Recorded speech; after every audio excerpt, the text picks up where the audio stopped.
Yeah! Okay guys, so nandito na tayo sa loob ng TikTok app natin. So, napakadali lang naman gumawa ng isang TikTok video na duet. So, simple lang yung proseso. So, akala ko nung una is, yung duet is sabay kayong mag-shoot ng gusto mong makaduet sa TikTok. Pero, mali pala yan guys. So, ang duet pala, lahat pala ng mga videos which are set sa duet ay pwede nating gawa ng duet. So, let's try now na gumawa ng isang video sa TikTok which is duet. Okay, so meron akong napiling video kanina guys na gustong gawan ko ng duet. So, si ano po, ito po. Yan, si Mayor Isko Moreno. Ayan guys, so gagawa natin ngayon ng duet ang kanyang video. Isa itong trending na video guys ngayon. Ayan. So, ang i-click lang natin dyan guys is yung, kung mapapansin nyo dyan sa ibaba, meron siyang arrow, yung about sa share. Yan. So, i-click lang natin yung arrow guys.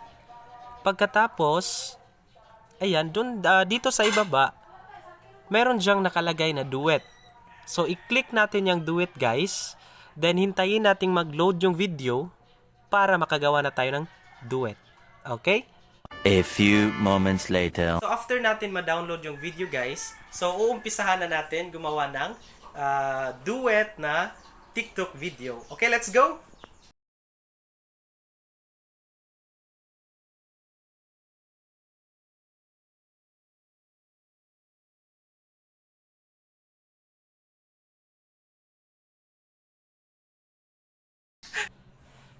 Okay.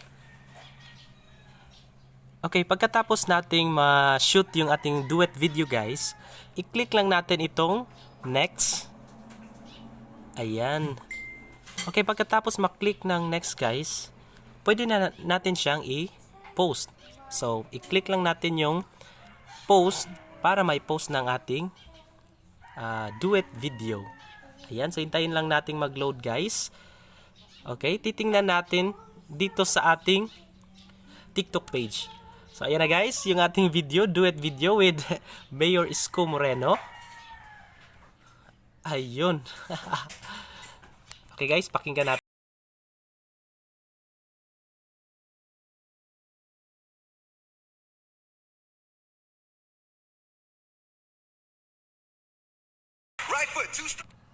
Okay, ganyan lang kasimple guys ang paggawa ng duet video. So, kung nagustuhan nyo yung aking video tutorial about TikTok, mga TikTok videos guys, please don't forget to subscribe to my channel and hit the notification bell para maging updated kayo sa susunod kong mga video. Okay, that's all for today guys. Thanks for watching!